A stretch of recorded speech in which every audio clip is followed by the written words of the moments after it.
Hello বন্ধুরা, আমি তোমাদের কাছে স্ন্যাক্সের জন্য একটা নতুন রেসিপি নিয়ে এসেছি। দেখো কিভাবে আমি বানাচ্ছি। আলু গ্রেট করে নিয়েছি, ডিম সেদ্ধ করা, দুটো ডিম সেদ্ধ করা আছে, এটাকে আমি গ্রেট করে নিয়েছি। এখানে বেসন, কর্নফ্লাওয়ার, চিলি ফ্লেক্স আর একটু হলুদ আমি গুলে রেখেছি। এখানে 1 চামচ কর্নফ্লাওয়ার দেওয়া রয়েছে। এখানে লঙ্কা কুচি রয়েছে, ধনে পাতা আছে, নুন আছে, পেঁয়াজ কুচি আছে, আর পাউডারটাকে দেখো আমি এইভাবে কেটে নিয়েছি।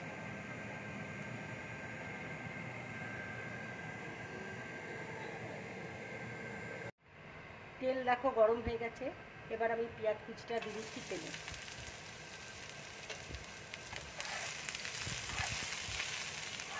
পেঁয়াজটা একটু ভাজা হলে আমি আলু আর গ্রেট করা ডিমটা রয়েছে ওটা দিয়ে দেবো। পেঁয়াজটা দেখো আমার ভাজা হয়ে গেছে, এবার আমি আলুটা দিয়ে দিচ্ছি।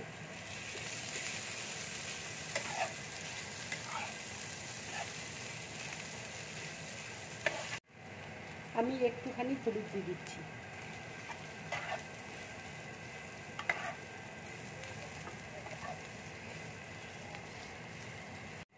এবার লঙ্কাটা আমি দিয়ে দিচ্ছি।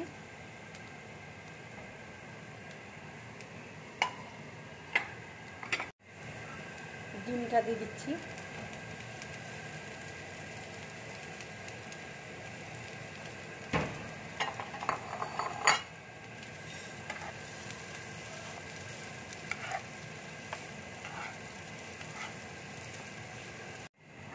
এবার আমি আন্দাজ মতো নুন দিয়ে দিচ্ছি,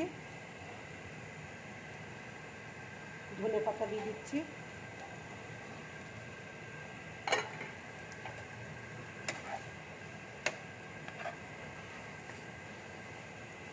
দেখো পুরটা আমার রেডি হয়ে গেছে।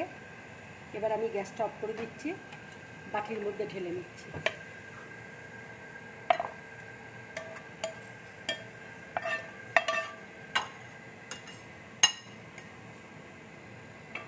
এবার দেখো পাউরুটিটা আমি বেলে নিচ্ছি।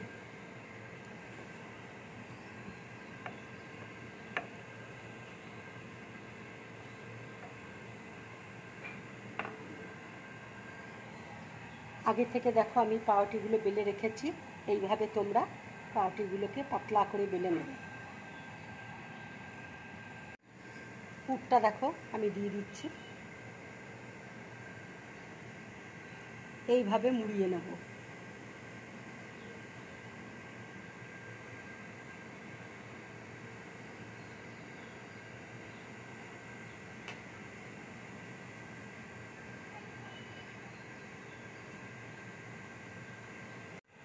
দেখো পাউরুটিতে আমার সব পুর ভরা হয়ে গেছে।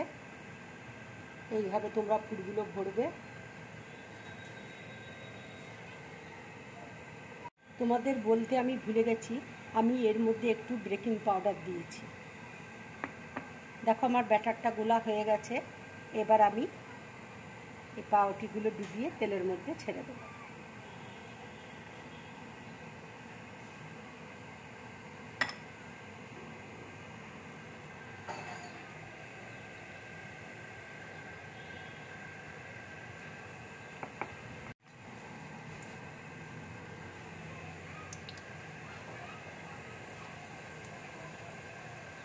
এটা মিডিয়াম ফ্লেমে ভাজবে, তাহলে ভাজাটা খুব ভালো হবে। দেখো ভাজাটা আমার হয়ে গেছে, এবার আমি প্লেটের মধ্যে তুলে দিচ্ছি।